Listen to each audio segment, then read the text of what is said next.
Alright. Time to prove our innocence, at least to ourselves anyway. So, the null hypothesis is that I'm the serial killer, and the working hypothesis is that I'm not. Yeah. Null hypothesis, isn't that from like... I guess it's like from, you know, theory and stuff. You know, scientific theory. Basically saying the null hypothesis is what we don't want, and the working hypothesis is what we're working towards. A good start, good start. What does that mean?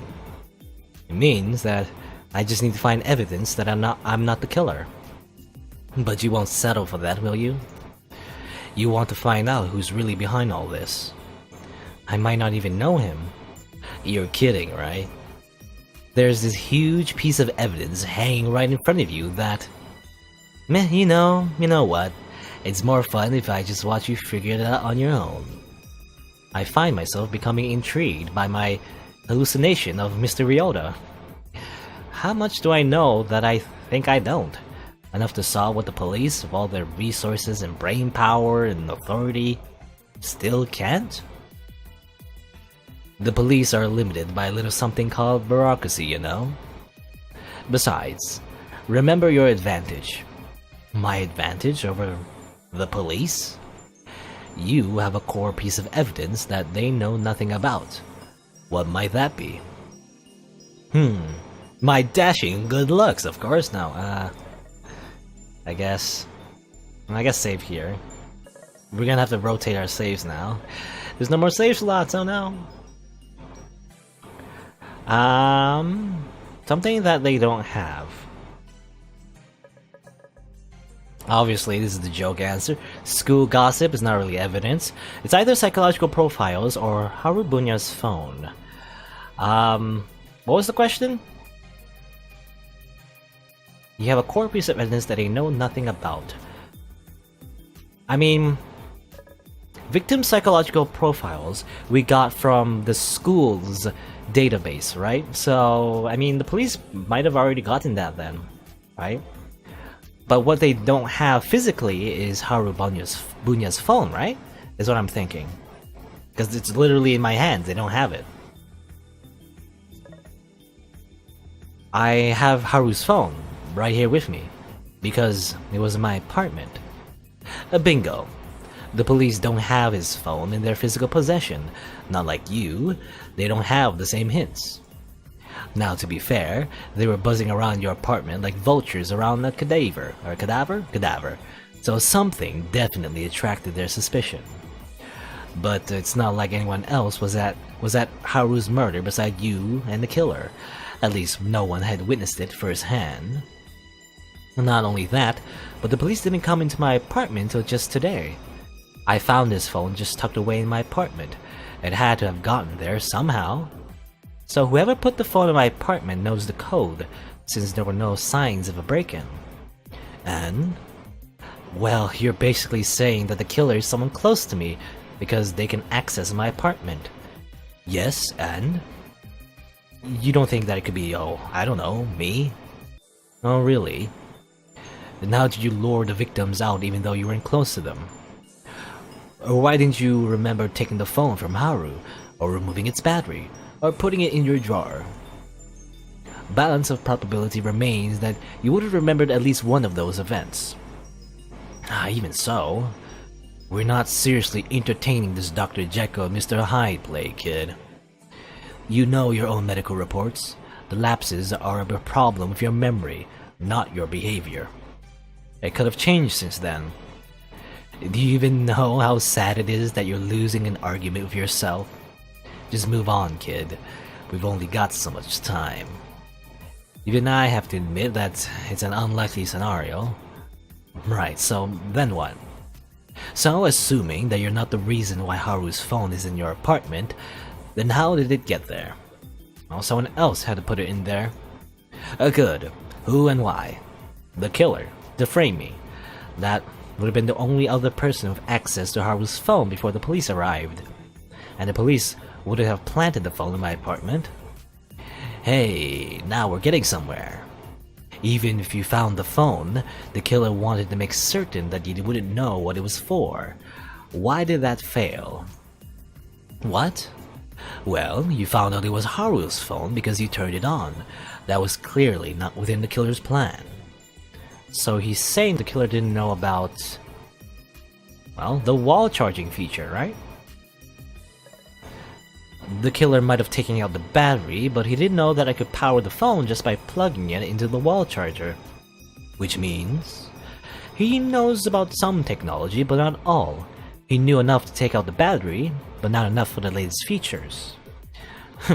Good going. You might actually solve this for real. See? You already know one thing about the killer that the police don't. Hooray, let's throw a party. Ah, suck it up, kid. There's another weird thing about Haru's case that you need to remember. Happen to know what it is? Something weird about Haru's case. Something weird about Haru's case.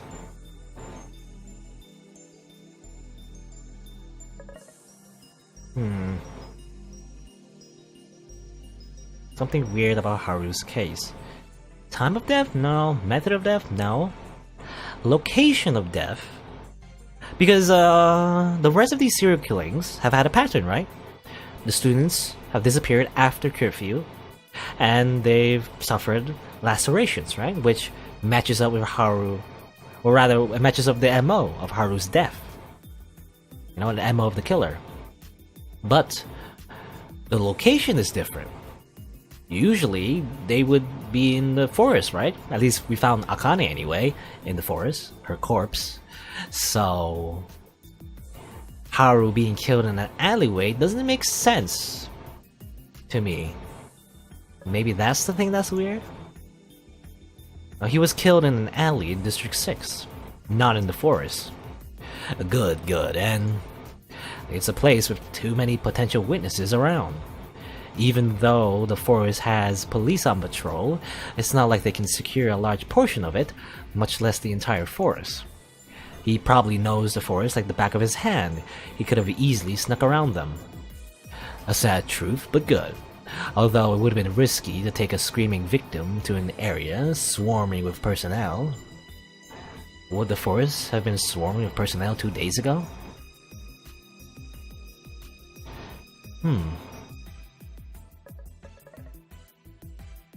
2 days ago? Would the forest have been swarming with personnel 2 days ago?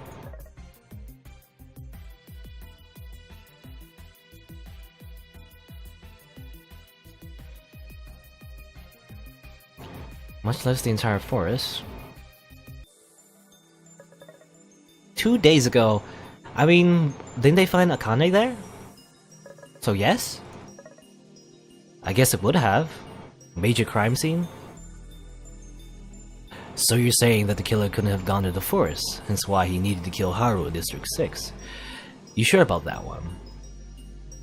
I mean, it's strange that he would choose an alley so close to the border, rather than a more discreet area. Seems like you missed the important part, kid. What? Remember what happened before Haru's murder? What happened before? What were you doing precisely, before you ran off to District 6? I was arguing with Really. And before that? Oh, that's right. That day was also the day of Shoji Hasegawa's death, right on the subway tracks. And I can't imagine the group of force be anything more than a skeleton crew. Well, technically, those would be two entirely different divisions. One's with violent crimes, the other is probably civil affairs or something. Usually, yes, but it might have been reported as murder.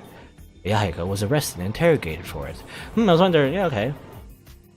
What if I answered correctly? Is that there was a... Yeah, I guess that's what he means. The subway. Because it was Shoji. He died. Right. It was a prominent accident elsewhere. Well, I mean, both of these are correct, right? The police can't be there everywhere at once. Oh. That day was also the day of Shoji Hasegawa's death. Right on the subway tracks. Just time warp to where I answered correctly instead of being an idiot. Yay! I can't imagine the group of the forest would be anything more than a skeleton crew. Now, technically, there would be two entirely different divisions. Okay, so it just loops back. Okay, that's how it works. One's with violent crimes, the other's probably with civil affairs or something. Usually, yes, but it might have been reported as murder. Yahiko was arrested and interrogated for it. Did you see how easily he walked out of it? Must have been a witness interrogation, not a suspect. Not as a suspect, rather. Well, it's either that or his parents were influential enough to... Okay, we're getting off topic here. Let's just settle this. It's likely that it was handled by the Violent Crimes Division, because it involved the death of another Academy student in the wake of multiple student disappearances. Furthermore, there were 3 witnesses at the scene, you, Yahiko, and Ryui, and all of you are also Academy students. Happy? Oh, why didn't I think of that? You just did. So, why does that matter? The forest was still a fairly viable option. At the very least, it would be away from overly inquisitive citizens.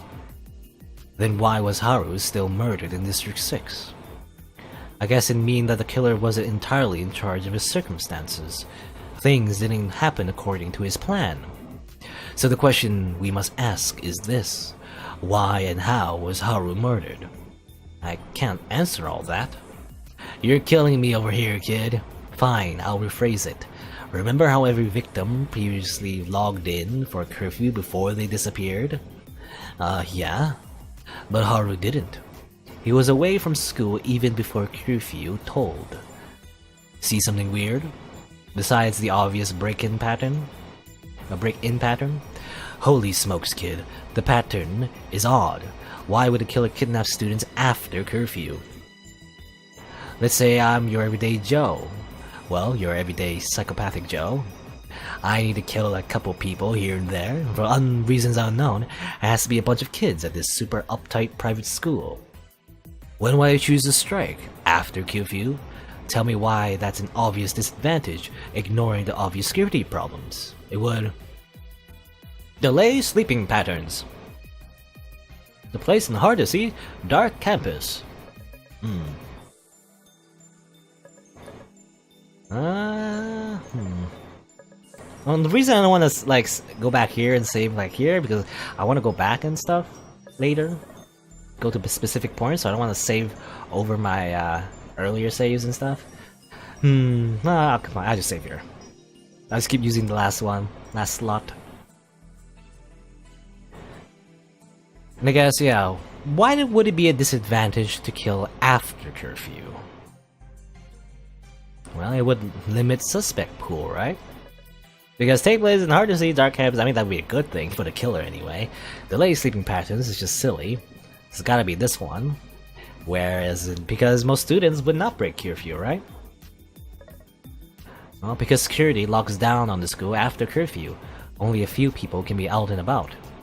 The suspects will be limited to students or maintenance staff like the janitor or their security team. Good. Hardly ideal circumstances for a killer. So, pretty safe to presume that he wouldn't act after curfew unless he absolutely needed to. Which means that Haru Bunya missing curfew was his own choice, because if the killer kidnapped him before curfew, then why did he do so to the other students? Unless this time was an exception. Hey, everything can be an exception. You never get a working theory that way. Now let's think about this. Haru skips curfew while the killer is confined. Night falls. Unlike the other victims, Haru is out of school, but still ends up being killed. He probably thought that he would be safer if he wasn't confined to curfew. Oh no, you don't think that. You think he went to look for the killer. There's no proof of that. I wouldn't say that. I wouldn't say that. It's easy enough to stay safe in public. 24-hour fast food restaurants with CCTVs, public hospitals, even the police department for crying out loud. The killer might know the school security system like the back of his hand, but he can't control all of Izumu. And Haru didn't seem like the stupid type. Just so. Coincidence? Probably not. Good boy. But if that's the case, why would he tell anyone his suspicions? You tell me. Because, well, he didn't have any. Who's just gonna tell the first guy who left the school? And on that note, why didn't he notify the police if he was gonna take such a risky action? Why wouldn't he notify the police? Why wouldn't he indeed? Now, this is what you want me to feel. Correction, this is what you want you to feel. Because I have to understand what Haru's thinking. You only don't understand Haru because you're distancing yourself too much. It's time to get real, kid. Check that phone of yours. Check my phone. I stumble out of my concentration in a disoriented mess. Still in the subway, which is now completely empty. How long have I been thinking? I peer through the abandoned platform. Nothing but the soft flickering of dim lights. Well, I guess it makes sense. This isn't exactly a major station. A dull vibration in the pocket of my pants redirects my attention. Oh, that's right. My phone must have been vibrating all this time. From Shigure, probably, to lure me someplace or another, or some teacher to warn me on my absence. Maybe even a friend who's wondering where I've been. It probably was vibrating from the moment I entered this subway, vibrating incessantly. Commotion. I tend to shut it out when I'm overwhelmed, distancing myself from reality, as Mr. Ryota would call it. Childhood trauma, learned behavior, coping mechanism. One moment the world is there, and the next is just me, alone with the figureheads inside my brain. A caricature of Mr. Ryota to help me think better. Or a caricature of Ryui to stabilize my emotions. Such extremes have been necessary for years. After all, what excitement happens in high school? Gossip, relationships, bullying. But now, I'm distant. I feel it in myself. Something hollow, cold. Something that apparently couldn't even notice the vibrations on my own phone. Well, I noticed it, Yama. Hurry up and pick it up. Well, guess I eventually noticed. I humor myself and scroll through the notifications. Daily, mundane life, I expect. Still vibrating. It's pretty late at night, yeah. Oh, it's Akira? I'm sorry, I hate to disturb your 1,000-year slumber, but have you seen your destined princess? Well, here's Yagako. Dude, have you seen Ryui? Misaki? Is Ryu with you? And Masato? Ryui MIA after school. Respond ASAP. Ryui is missing? And I guess this time for real? I don't even realize it, but my fingers weaken and my phone slides through the spaces between my knuckles and turns, end over end. Clatters to the ground, the shrill impact of the fine glass against concrete echoing down the hollow, utterly abandoned passage in which I sit. Ryui. Missing. Ryui is missing. It starts out as a disappearance. 3 times. A disappearance from school, a mysterious vanishing from a logged curfew. No one can find them. No one can contact them. Phones are tracked and found in garbage disposals. CCTV footage turns up corrupted or deleted or looped. Then the bodies are found. Peeled, sliced, ripped apart. The mutilated remains of what was once a human being. What if one of those bodies, one of those victims, someone who gave terrible, rending screams that only went unheard, was Ryui? Waking up in the cold dark, greeted by a pale, croaking voice, see nothing but a sheen of a blade in the moonlight, something that saws through flesh. I force a shaky breath into my lungs as my chest constricts. The world pulses. Ryui is the next victim. An afternoon disappearance, another break in the pattern. One more shaky breath, my vision spins. Ryui is the killer. Or someone whose mask is perfect, who disappears without a trace, who eludes the police without effort, like everything is just a game. Someone who isn't caught by an army of highly trained officers of law enforcement. Someone whom I could never dream of catching. Ryui is going to die. There's nothing I can do about it. I'm just a 17-year-old kid, hiding in the subway like a homeless beggar, a refugee from police custody. Ryu's smile, her teasing, her nagging, gone, just like that. Another figure who entered my life, only to leave me, violently ripped away before her time. Another person who deserved to live so much longer. Pull yourself together. Oh, it's Elizabeth, except, well, I guess an hallucination of Elizabeth. Moping around doesn't help anyone. If you want to be useful, then be useful. Lizzie. Figures I see you. You like to challenge me. Guess this time wouldn't be any different. So, things aren't hopeless? What amazing advice do you have for me? This comes almost mockingly. A crushing weight has filled the space that was once empty in shock. I have nothing left but sarcasm and cynicism. Oh. Flickers through Ryota. In response, Elizabeth's image flickers into Mr. Ryota. There's still a key that you have to remember about Haru's case. A key? Recall it. How did you stumble on the killer in the first place? Well, Haru sent me a location ping. It's only after the sentence spills out with too much ease that I realize its irregularity. Haru sent me a location ping? But we're not even close. Not only that, but there was barely any time between the location ping and his death. So somehow, in his last moments, just before he died, he decided to send a location ping to me? I fervently racked my brain for an answer. Would Haru really do that? Would he really put the fate of his life on me? I scanned through the flowcharts of known ways people socialize in my head, but it turns out blank. My brain is freezing.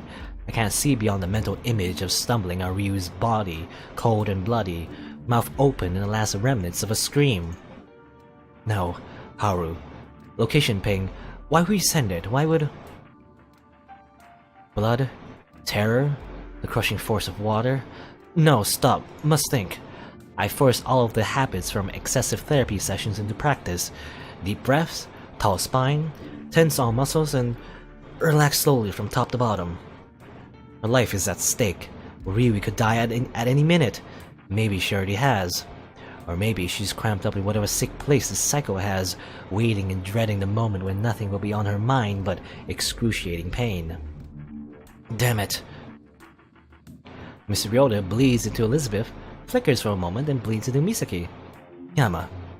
I can't do this anymore, Miki. Please. Just leave me alone. I know this is hard, but right now you're the only one with the best chance of fighting the killer. Because of this damn phone. You know what? Fine. I can't handle this on my own. I'm giving it to the police. Won't they just arrest you? Yeah, but they'll find out that I'm not the real killer. But they have to trust your word that someone else put that phone in your apartment, rather than you taking it from Haru himself. It could take days, maybe weeks to clear the situation, even if you are eventually found innocent. And by that time, Ryu will be dead. Miki, please, help me. Ryui? Don't you love Ryui? She needs us. In that case, do you remember whether someone sent you an out-of-place location ping? I've received and sent too many damn location pings to keep track of. Maybe you can narrow it down. Or maybe you can start using your head. Before Harubunya, was there anyone else who accidentally sent you a location ping? Yahiko? Or no, not Yahiko. It was you, right? You intended to send it to Yahiko, but you sent it to us. Actually, now that she mentions it, I remember something.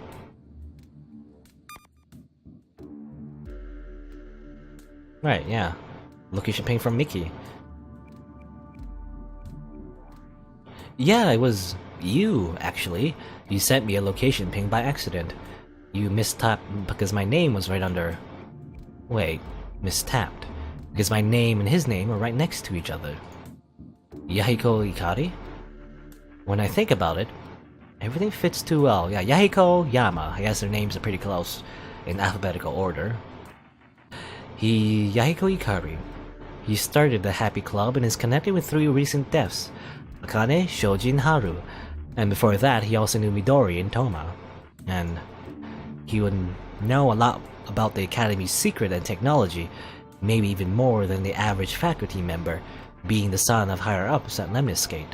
And I've seen how in the blink of an eye he can shift from joy to depression, almost as if he has perfect control over how he wants his emotions to be seen. And he knows me, knows the code to my apartment, knows my schedule, knows my actions and reactions. And he was there.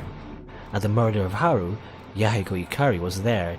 He had coincidentally run into me, seemed flabbergasted that I was there, so kindly offered to cover for me. Yahiko Ikari, my former roommate, my friend. Oh, isn't that just so damn typical? The serial killer can't just be some random chump off the street. No, he has to be someone close to me. But as my fury intensifies, as black anger, nausea, everything solidifies the blood in my body, Misaki's image fizzles into Masato. What kind of friend are you, man? You know it ain't Yahiko. You know him for 2 years. I spit bitterly. Yeah? Give me some proof. I'd love to believe it. For starters, you got no proof that some big shot organization just hacked out of your lock. Might be tough to break for one person, but it ain't even a sneeze for a team of pros. So you're saying that the serial killer could actually be an organization. They decide to frame me when I caught one of their members killing Haru in District 8? Or District 6, rather? Well, yeah, something like that. Then something doesn't make sense. If the killer, or organization, whatever, weren't close to me, it's weird that...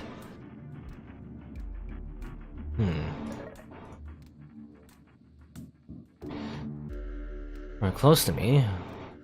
I'm still alive? Maybe? Or Haru's phone was in my apartment, or academy students were targeted.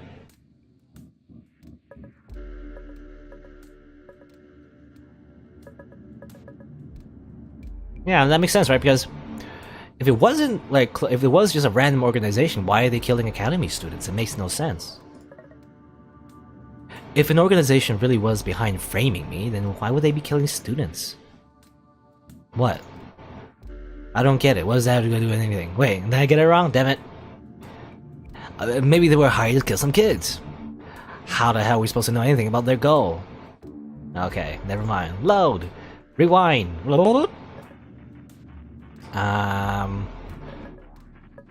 Haru's phone was in my apartment, or I'm still alive. I guess it's either of these two.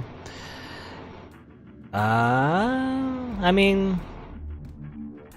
I guess... if it was someone not related to me, why would they not just kill me? If they could just break into my apartment anytime. It's weird because I'm still alive. Why wouldn't they just kill me? Witness to the crime scene, out by myself in District 6? Oh, they want to frame you, man. Framing someone who's alive does a whole lot more than framing someone who's dead, especially if they can't really defend himself.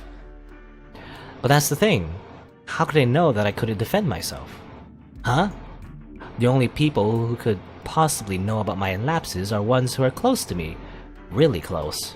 Ryui and Misaki for sure, and maybe you and Yahiko.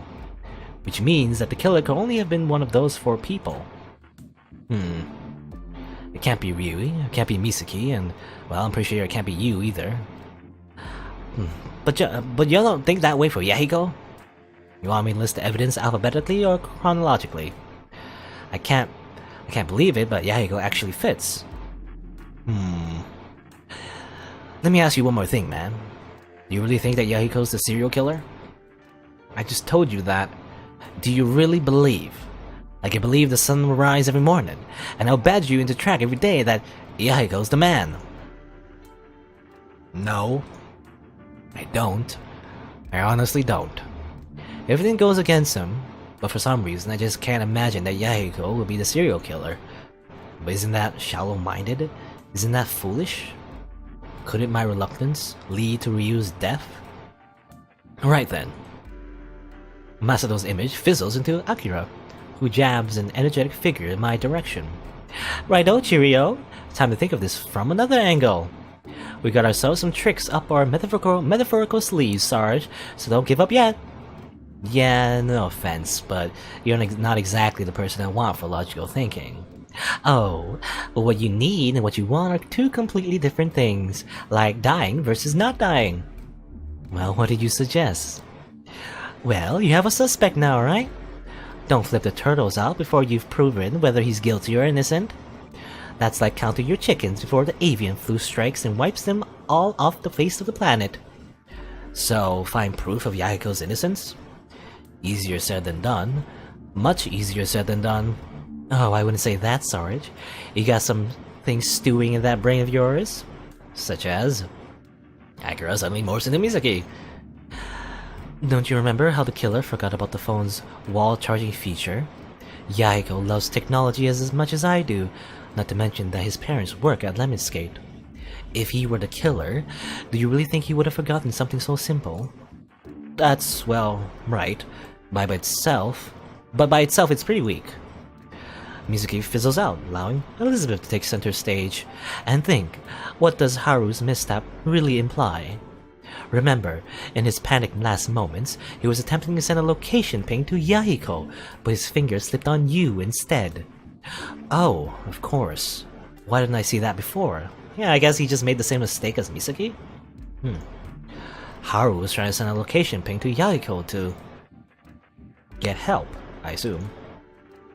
Haru wanted to let Yahiko know that he was in danger. If Yahiko saw that he was in District 6, well, I think that even Yahiko would know that something was wrong. Correct. Also, Haru must eventually be able to get a signal through, because he showed up, even if it was after me. Not only that, but he had already called the police. Oh yeah, because we did hear sirens right after. I'm trying to help you, dude. You have to get out of here now. Why would I... Go, leave. Which means that your entire basis for suspecting Yahiko Ikari is now null and void. A little part of me relaxes, before I realize that this doesn't actually solve anything. Ryui's gone. I'm nowhere closer to discovering the killer than I was before I started thinking. Ryui's still in danger, and I'm still a runaway convict. The serial killer is still running amok, having his little grim parties.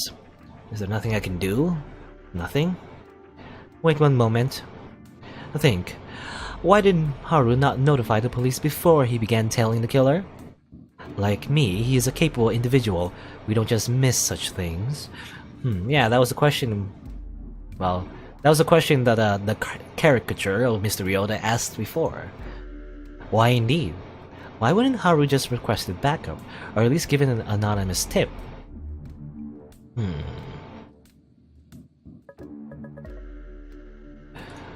My guess... Well, he doesn't trust the police. We have no reason to believe that.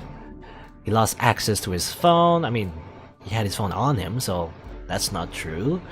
So by process of elimination, he didn't want to alert the killer? In which case, is the killer somehow related to the police? Maybe he thought that if he spoke with the police, the killer would somehow learn about it and start playing safe? But that leads to a different assumption. The assumption that the killer will somehow learn about any information told to the police. In other words, the police are corrupt. And if that's the case, then it would make sense why Haru wouldn't contact them. Simply put, he didn't trust them. Didn't trust them? Well, I mean, okay. I guess that was technically the wrong answer? What if I pick this one? He doesn't trust the police in general. He didn't alert the police because he didn't trust them. Didn't trust them? Okay, so yeah, just loops back to this, the correct answer. Why? A personal traumatic encounter? Previous difficulties in dealing with law enforcement? Or could it be something else? Yeah, I guess it's kind of a like... I don't know what the word is, like grasping for straws here. Because we don't know much about Haru, right? So this is assuming a lot. Could it be that Haru saw something in the police? Something that he never could forget? You know him more than I do. What is your opinion on the matter? He was my errand boy. You claim to be good at reading people. Are you saying that you misread the suspect? I am not wrong. Then you agree that Yama Ishimoto is the prime suspect? I agree. Could Haru have seen corruption? Why is it that a student was the first one to think of camping outside of school and tailing the serial killer? Why is it that the investigation force didn't even go through the school, scouring the area for any evidence on the killer? Why is it that no city CCTV ever turned up with any results? What if all this time, sitting behind the curtain, watching us dance, the police was just there, laughing, watching us run in fear as they pretend that they're trying to protect us? And that would mean Haru died for nothing, Yahiko called for nothing, and now Ryu would disappear, would be shredded to pieces, would be left to rot for nothing. There's nothing, not one damn thing, that I can do.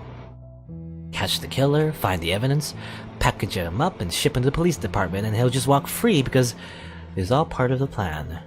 Or worse yet, they won't even catch him. They'll have him surrounded and he'll miraculously break free, and they'll give chase like a bunch of fools. And Ryu will die for nothing.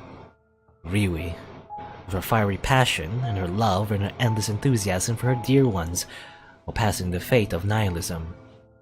When there's no intrinsic value, no purpose, no beneficial weight to her sacrifice for me, she'll be remembered, maybe by a memorial for victims who are targets of a horrifying serial killer who will, maybe one day, be brought to justice. That will be her only identity, a murder victim, a girl who had her whole life ahead of her, one more poor soul in the annals of injustice. No one would know her smile, her little quips, or the way she bit her lip when she was nervous about something. No, the name Ryui Hayata would only bring gnaws of pity and despondent sighs.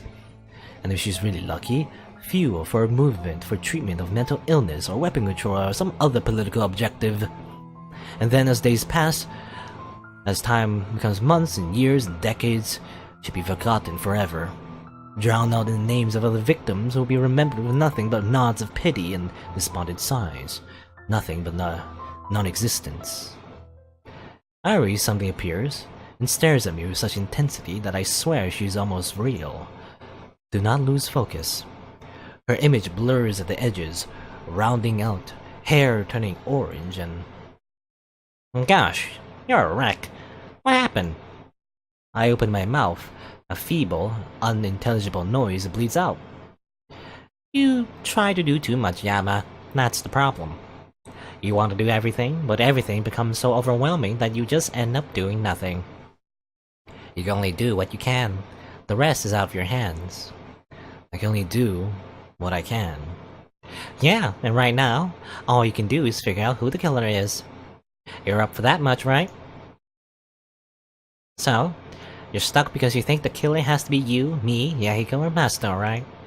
I guess. My voice comes out very small. I squash the temptation to reach out, touch her jacket, her hair, anything. Because right now, she's not real. Anime's real, no! Right now, she might even be. Are you paying attention? No. Wow, I think I finally know what it's like to be one of your teachers. I cough out a cross between a chuckle and a snort. It's so close to reality, but it's not. Then, oh all-knowing teacher, what do you have to say? Well, your passcode is literally so stupid that anyone who saw it just once could get in. But that's not the problem. The problem is that the killer knows about my lapses. No. Wait. There's something strikingly familiar about what she said. Didn't she mention this before? Didn't she say something like this before? There's something vitally important about that statement. Your passcode is literally so stupid that anyone who saw it just once could get in. What sticks out so much? Just once, I believe. Anyone who saw you get into that apartment could probably know your passcode. Just once. She'd been talking about someone who had seen my code just once. Someone who commented on how stupid it was. Ah, please. Your code is the stupidest possible code to exist on the planet. Even Mr. Ryota pointed out how stupid it was. Jiro Ryota. A man who helped me move into my apartment, who commented on how stupid the code was, who certainly would have remembered it. A man who knew all of the victims, because they each were fighting psychological problems, and he was a school counselor. Yeah, I guess, yeah. I said before I wasn't sure if he's the official school counselor, but I guess he is. A man who would know the security of the school inside out, yet would not be up to date with latest features of smartphones, like a wall charger. Yep. You know, as soon as we got that clue, even from the beginning, you know, of this whole hallucination, I was suspecting Mr. Ryota, you know, and he seems to fit the bill.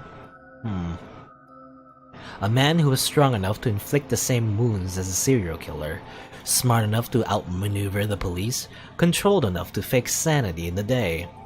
A man, after curfew, is free from his duties, and a man who would approach me after seeing me at Haru's murder site, surprised that I didn't seem to remember what had happened.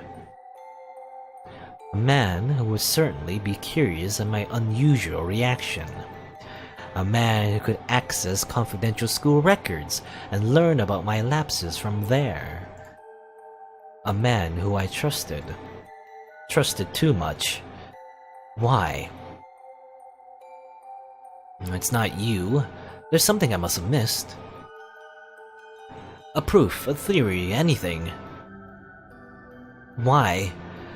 Why did it have to be you? You damn old geezer? Why would you even... Why? Nothing but silence. The silence of finality, of a door that's been opened and can never be closed. All tension leaves my body. I can vaguely feel myself slumping on the subway bench, neck uncomfortably stretched to accommodate the weight of my head. Mr. Ryota, my mentor, my friend, and the serial killer. You're really different today, Yama. What's bothering you? Back then, I should have seen it. Because why hadn't anyone else noticed?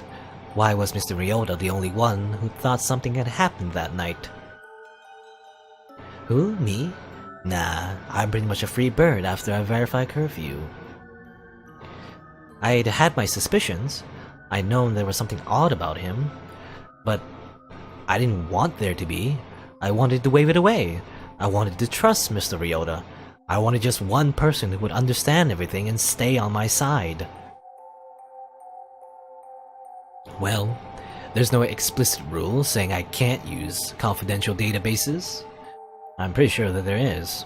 Nope, I may be faculty, but I'm not a teacher. It's only stated that teachers have to request special permission. I check the loopholes. And you know, it's funny because Ryota's giving away so much clues then, right? As him being the culprit. Just by talking to Yama. Right, you know how the entry student application to the academy requires a psychological analysis by a qualified physician, yes?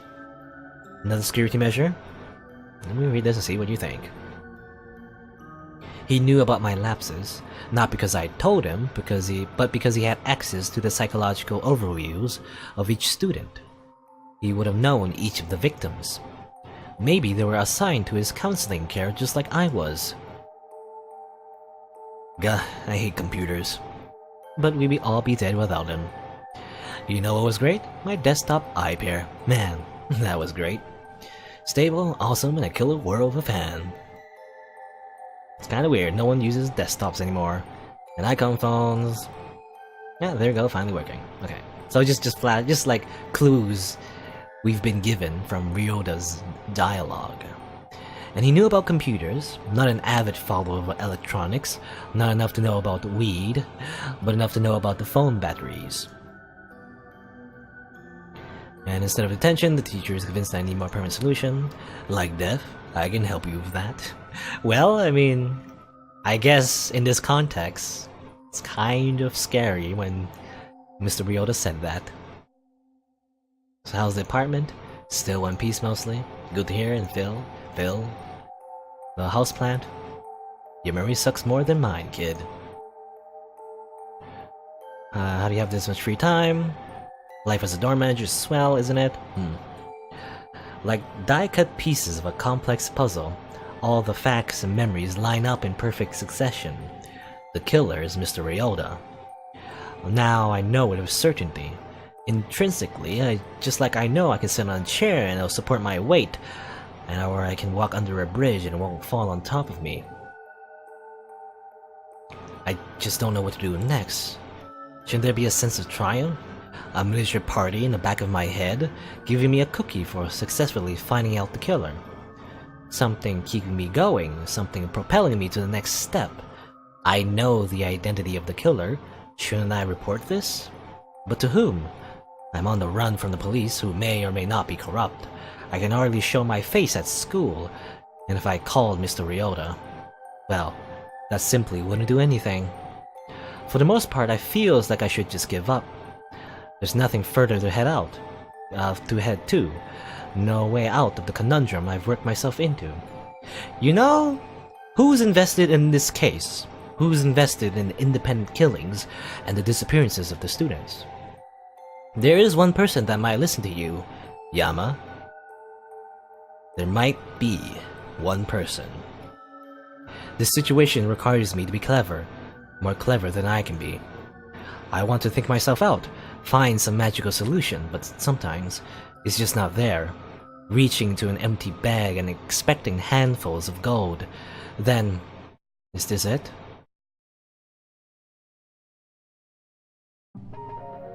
Ah, someone's calling me. Maybe I'll pick it up. And on the other hand, I'll hear the cold, dead voice of Ryu's parents, saying quietly that Ryu has been found, but as a bleeding, mutilated lump of flesh and bone. Maybe I'll drop my phone, and this time it'll shatter completely, crushed to pieces like the fragments of sanity stringing me together. Or maybe it's a tracking call from Lemniscate, a bid from the police that I'll be stupid enough to pick up. I guess I am. Unknown. Phone number, unknown. Risk, high. If I answer it, and it is from the police, I'll be caught in the blink of an eye. Ryu will die, Ryota will run free. But if I don't, what then? I'll be left alone to fend for myself, and somehow I have to extract Ryu safely and catch Ryota, and somehow stay alive. Is it even possible? Or do I need help, no matter how much I despise it? Oh, I guess we can choose.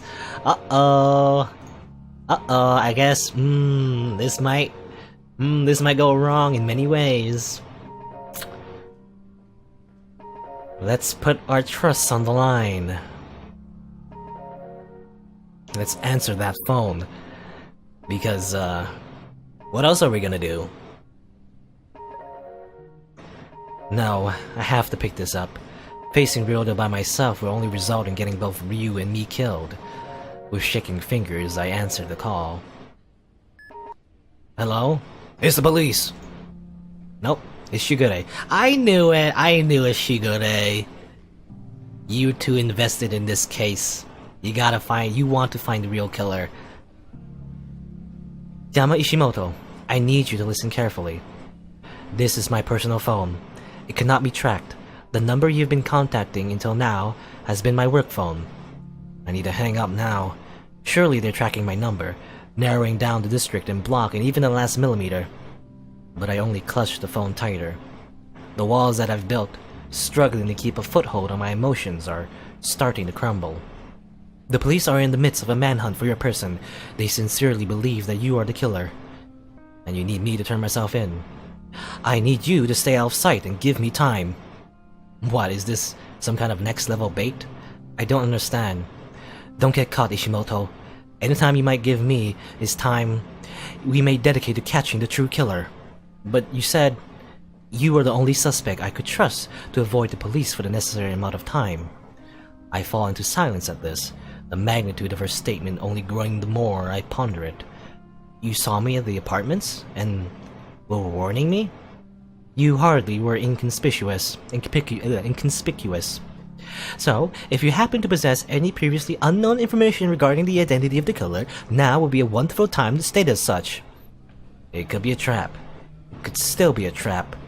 But I don't think it is. I mean, I trust Shigure. The killer is Jiro Ryota, the dorm manager and counselor of the academy. Silence falls momentarily at the other end of the phone. I can practically see Shigure's grip tighten. What? How did you come to know this? Shigure, did you get any of the recent disappearance reports? 3, actually. I need help. Shigure, help. My voice cracks and I hate it. I hate feeling vulnerable, hate feeling open, but I don't have a choice. Shigure falls silent for a long, long moment, and just when I'm beginning to think that she's hung up, she speaks. Will you live within the next 5 minutes? Or, well, slow, I guess. So she should be saying like, will you live within the next 5 minutes? Slow and steady, soothing my frazzled nerves. Yeah, I'm fine, I'm not injured. Then, the urgency. Ryu's disappeared. I work to speak, but my throat's gone dry. After a moment of silence, Shigure continues. You presume she's with the killer. He must have taken her.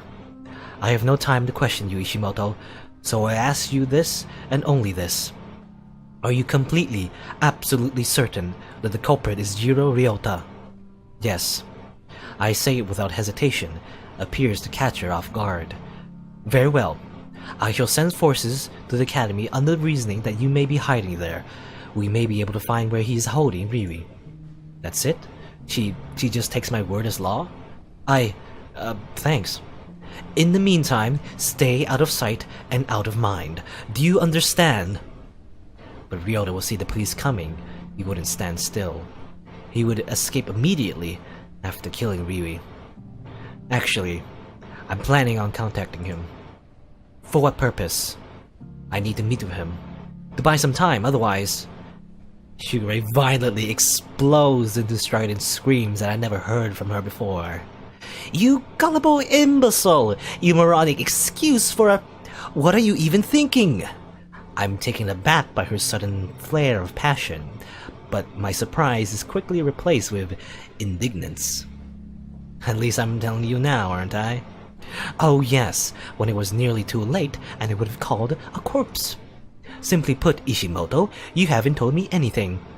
Why would you not speak to me if you knew the identity of the killer? A very real bolt of anger lances through me. Why? Because I just figured it out. Because somehow, barely at the end of my rope, I found something to cling on to. But I can't tell her that. If I say that I just figured it out, she might have changed her mind. She might need the reasoning. Who would trust a teenager who just figured out the supposed identity of a serial killer? I had a good reason for doing so. Oh good, do enlighten me. What, you can't just believe me? Need to throw some more tests? Another little riddle run in District 6? Hell, was that investigation in the school just another goose chase? A funny little game to see how the kids at the academy dance. What are you saying, Ishimoto? You're right, I guess. Even while I was figuring out who the killer was, I didn't call you. I didn't ask you for help. Because I knew what you would say. You poke holes at me. You say that my reasoning didn't make sense. You'd need empirical evidence. I knew that you wouldn't have believed me. You never even needed me as your assistant in the first place. Cold silence descends.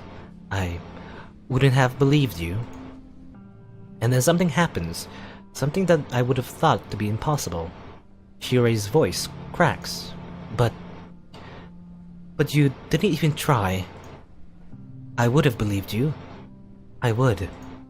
If you just trusted me, if you just... She falters for a moment, then seems to recover, her voice strengthening. Ishimoto, regardless of my previous insinuations, I need you to know something. I do not tolerate the idiocy of the average ingenious?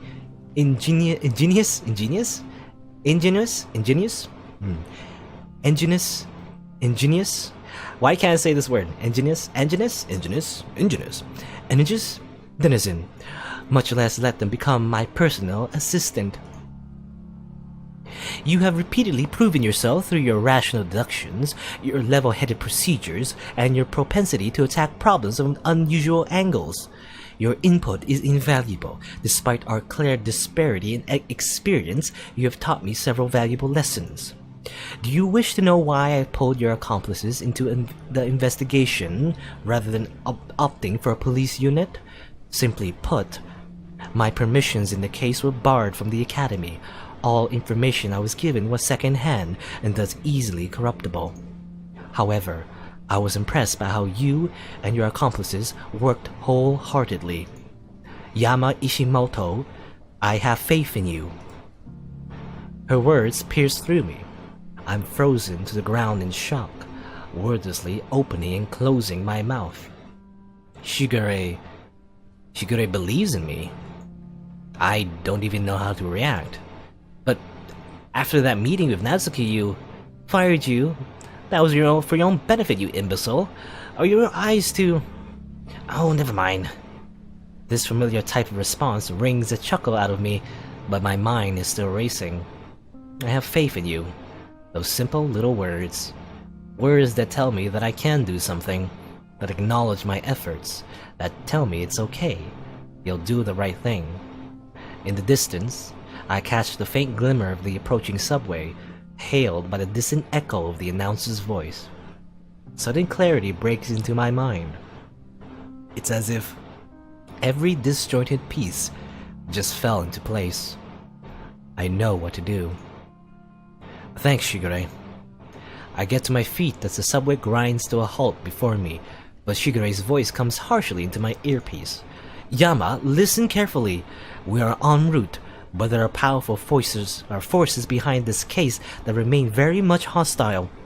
It will take time to arrive. You understand this? I do. I'll get you time. I am extremely uneasy at the thought of knowingly sending a civilian into the presence of a known serial killer. But if you honestly believe you can prevent a death tonight, I shall not stop you. I think I can? Oh, well, that sounds convincing. I probably can. I suppose that is the best I can ask for. I would wish that you might wait until I convey a firearm to you, but, well, not possible with the current time frame. I have to go now. Neither of us mentioned that it would also be extremely illegal. Understood. Best of luck, Ishimoto. One sec. Stay on call. I punched Ryota's contact and set the phone on speaker, waiting patiently. Can you do that actually? Can you like have multiple people on your phone call at the same time? Actually, maybe. I don't know. I've never done it before. Like I have like a group call and stuff. Or like on your phone anyway. Shigure apparently understands. Not a word crosses her lips. Finally, a neutral tone indicates that Ryota's picked up. Hello? Hearing his voice makes me freeze. This voice that comforted me, guided me, made me laugh. In the end, it left me, just like everything else. I quickly shake myself, trying to master my words. He's an enemy now, a stranger. Feign ignorance, maybe I can still grab an advantage. Hey, Mr. Ryota. Hey, kid. That's when I realize that something is terribly wrong. It's some ungodly hour in the morning, and yet he picked up immediately, and he sounds wide awake. Almost as if he's been preparing for this moment. Mr. Ryota. Say, you have great timing. I was wondering if we could meet up. I know that's like some crazy hour or another, but I have something pretty important to tell you. It has to do with you, or it has to do with, you know, your lapses. Is that really it? Is that why he's up? I can't bring myself to believe that. Mr. Ryota, I was just... But before I can add any more, Ryota's phone buzzes angrily in the background. He pauses for a moment. Sorry, kid. Just let me take this call really quick. And he suddenly mutes. Fingers shaking, I also mute my end, switching to Shigure's call. Did you hear all that? Quite clearly? Ishimoto, about the call Ryota just received, I am uneasy that may perhaps... But that's when I hear Ryota's voice, and I quickly switch back to his call and unmute. Thankfully, Shigure immediately falls silent. Mr. Ryota? Mr. Ryota, did you find anything about... Nice try. You almost had me. Hang up that call with the police first. Then we'll talk. I almost dropped the phone, a bolt of panic lancing straight into my chest. He knows? How could he... The first person that comes to mind is, Natsuki? Only Natsuki would know something about that, you know? Or maybe, well, either Natsuki or just the police in general, I guess? Because only they would know, like, if someone is, No, not the police, but rather... Okay, so it's gotta be someone, like, tech-savvy, right? Someone who knows that, who can tap into the phones, right? So in that case, yeah, Natsuki, right? That's the first thing that comes to mind. Natsuki is someone who can hack into the security systems anyway, or at least, you know, she knows people who could do that, probably. Maybe. That's my first guess. She might be an accomplice or something to Mr. Ryota, maybe. Hurry up, boy. I don't have all day. I shakily mute and switch to cell. I expect Shigure to burst into anger, but she only seems resigned. It is as I surmised. A mole? That or... She trails off, as if the thought is too terrible to comprehend. Ishimoto, knowing this new risk, are you still determined to enter the school? I have to. I can't let Ryu go without a fight. I shall bring a unit. Give us as much time as you possibly can. I will. And Ishimoto, given the choice between a stupid option and a stupider option, which would you pick? The less stupid one? Wrong. You must pick neither and wait. Please, Ishimoto. You wouldn't enter the lottery nor borrow from a loan shark in order to buy a house, no? It is best to wait and save. Do you understand? What? Just remember this. And she hangs up, leaving me alone in the subway. I switch back to Ryota's call and unmute. He chuckles lightly. Uh-oh.